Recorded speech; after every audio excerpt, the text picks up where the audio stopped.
What if evil didn't begin on earth, but in heaven itself? Before the fall, before sin, and before humanity, there was a being of incredible beauty, intelligence, and power. Satan, once honored above all angels, second only to the Son of God.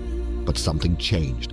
A single desire, pride, began to grow into jealousy, and jealousy into rebellion. In this video, we're going to explore the origin of that rebellion, how heaven itself became divided, and how one of God's highest creations chose to rise against divine authority, changing everything forever. Before we go further, understand the sacred source from which this account flows. This is no ordinary telling, but a testimony drawn from the inspired writings of Ellen G. White, a devoted servant of God, chosen to receive visions unveiling deep and eternal truths of heaven and the scriptures. What was revealed to her, she faithfully recorded, preserving these divine glimpses across many books and writings. What you are about to hear is one such vision, solemn, profound, and filled with mystery. It speaks of the fall of Lucifer and unveils a shadowed moment in eternity past, a glimpse into the great conflict that began in the courts of heaven and still rages upon the earth to this very hour. So stay and listen closely, for what is revealed here is not merely a story, but a window into a hidden war that touches every soul. If you seek truth, if you long to understand the unseen forces at work in this world, then do not turn away. What follows may change the way you see everything. Satan in heaven, before his rebellion, was a high and exalted angel, next in honor to God's dear Son. His countenance, like those of the other angels, was mild and expressive of happiness. His forehead was high and broad, showing a powerful intellect. His form was perfect, his bearing noble and majestic. A special light beamed in his countenance and shone around him brighter and more beautiful than around the other angels. Yet Jesus, God's dear Son, had the preeminence over all the angelic host. He was one with the Father before the angels were created. Satan was envious of Christ and gradually assumed command, which devolved on Christ alone. The great Creator assembled the heavenly host, that he might in the presence of all the angels confer special honor upon his Son. The Son was seated on the throne with the Father, and the heavenly throng of holy angels was gathered around them. The Father then made known that it was ordained by himself that Christ, his Son, should be equal with himself, so that wherever was the presence of his Son, it was as his own presence. The word of the Son was to be obeyed as readily as the word of the Father. His Son he had invested with authority to command the heavenly host. Especially was his Son to work in union with himself in the anticipated creation of the earth and every living thing that should exist upon the earth. His Son would carry out his will and his purposes, but would do nothing of himself alone. The Father's will would be fulfilled in him. Satan was envious and jealous of Jesus Christ. Yet when all the angels bowed to Jesus to acknowledge his supremacy and high authority and rightful rule, Satan bowed with them, but his heart was filled with envy and hatred. Christ had been taken into the special counsel of God in regard to his plans, while Satan was unacquainted with them. He did not understand, neither was he permitted to know the purposes of God. But Christ was acknowledged sovereign of heaven, his power and authority to be the same as that of God himself. Satan thought that he was himself a favorite in heaven among the angels. He had been highly exalted, but this did not call forth from him gratitude and praise to his Creator. He aspired to the height of God himself. He gloried in his loftiness. He knew that he was honored by the angels. He had a special mission to execute. He had been near the great Creator, and the ceaseless beams of glorious light enshrouding the eternal God had shone especially upon him. Satan thought how angels had obeyed his command with pleasurable alacrity. Were not his garments light and beautiful? Why should Christ thus be honored before himself? He left the immediate presence of the Father, dissatisfied and filled with envy against Jesus Christ. Concealing his real purposes, he assembled the angelic host. He introduced his subject, which was himself. As one aggrieved, he related the preference God had given Jesus to the neglect of himself. He told them that henceforth all the sweet liberty the angels had enjoyed was at an end. For had not a ruler been appointed over them, to whom they from henceforth must yield servile honor? He stated to them that he had called them together to assure them that he no longer would submit to this invasion of his rights and theirs, that never would he again bow down to Christ, that he would take the honor upon himself, which should have been conferred upon him, and would be the commander of all who would submit to follow him and obey his voice. There was contention among the angels. Satan and his sympathizers were striving to reform the government of God.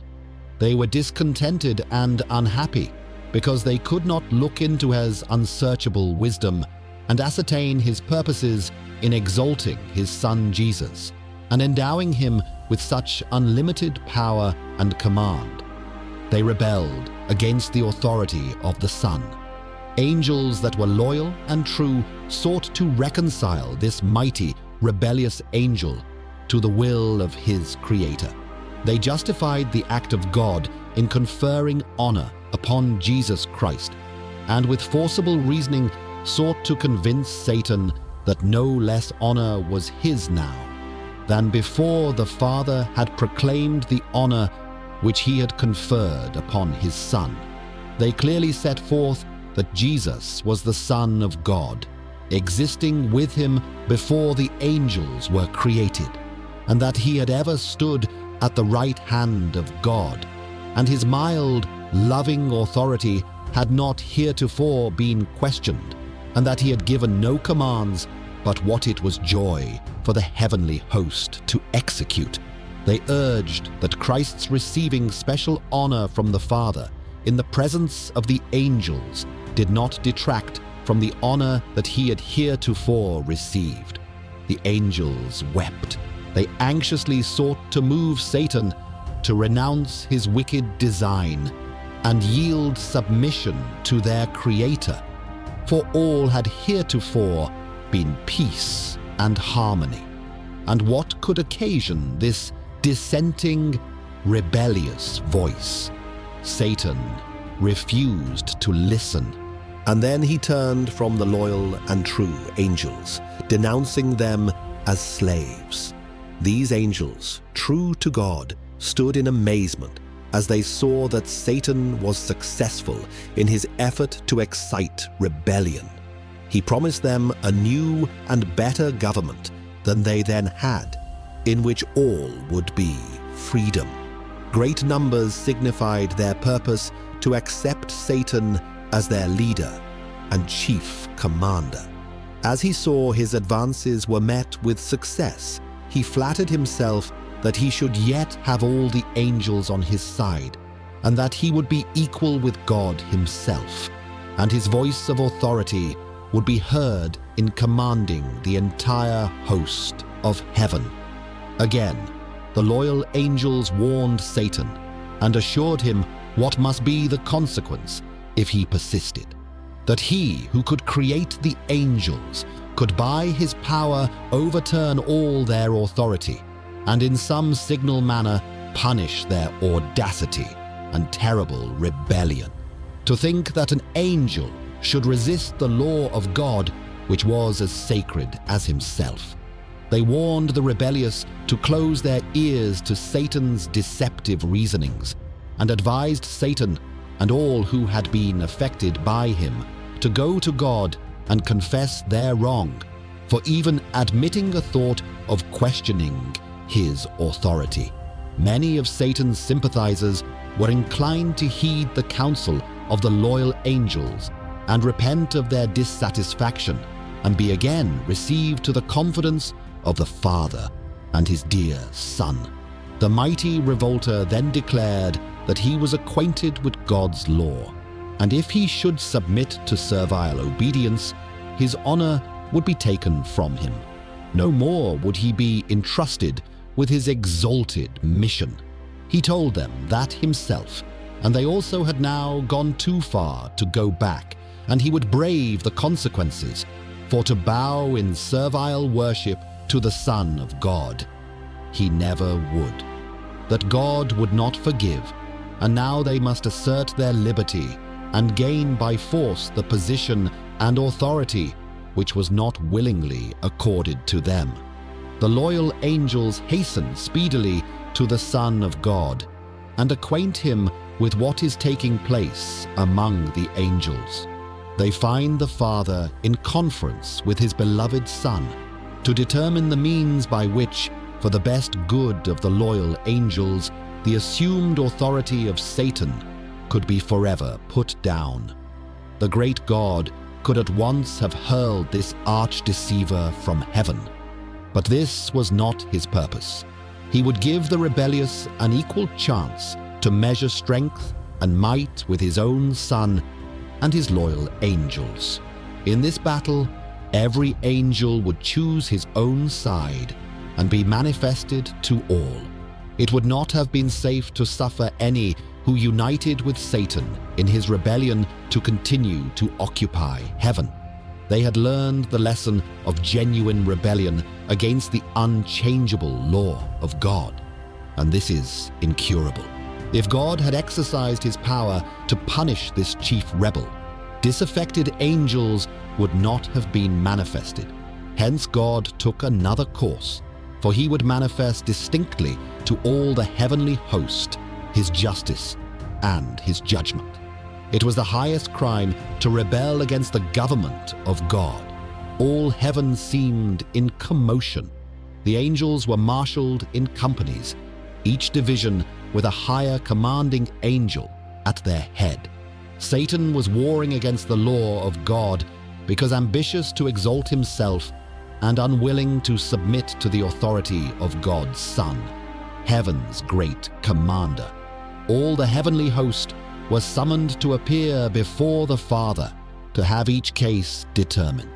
Satan unblushingly made known his dissatisfaction that Christ should be preferred before him.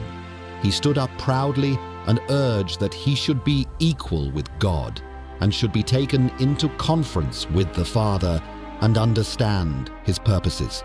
God informed Satan that to his Son alone he would reveal his secret purposes, and he required all the family in heaven, even Satan, to yield him implicit, unquestioned obedience, but that he, Satan, had proved himself unworthy a place in heaven.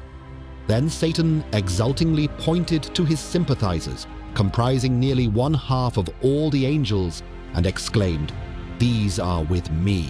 Will you expel these also, and make such a void in heaven?" He then declared that he was prepared to resist the authority of Christ and to defend his place in heaven by force of might, strength against strength. Good angels wept to hear the words of Satan and his exulting boasts. God declared that the rebellious should remain in heaven no longer. Their high and happy state had been held upon condition of obedience to the law which God had given to govern the high order of intelligences. But no provision had been made to save those who should venture to transgress his law. Satan grew bold in his rebellion and expressed his contempt of the Creator's law. This Satan could not bear. He claimed that angels needed no law, but should be left free to follow their own will, which would ever guide them right. That law was a restriction of their liberty, and that to abolish law was one great object of his standing as he did. The condition of the angels he thought needed improvement. Not so the mind of God, who had made laws and exalted them equal to himself.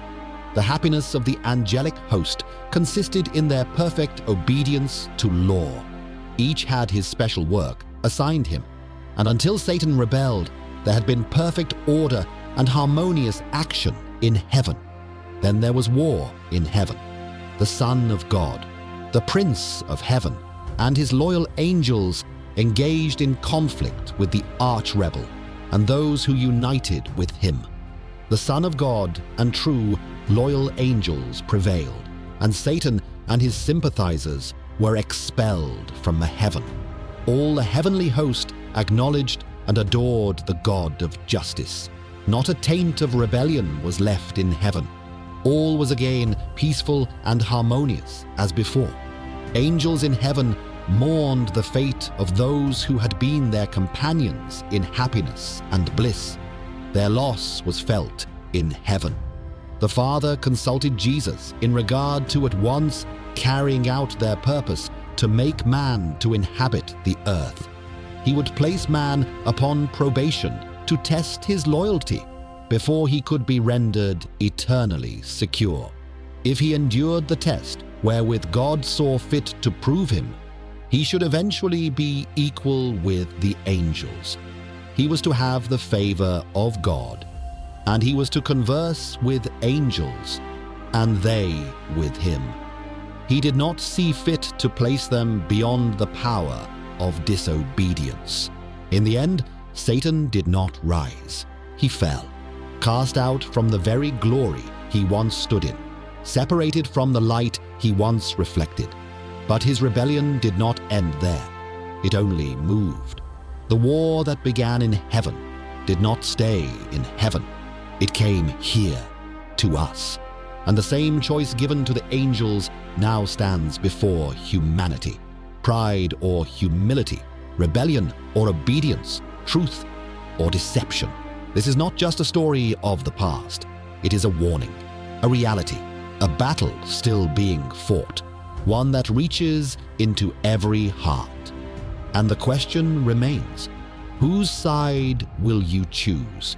If you found this powerful or thought-provoking, consider subscribing for more content like this, and let me know your thoughts in the comments below.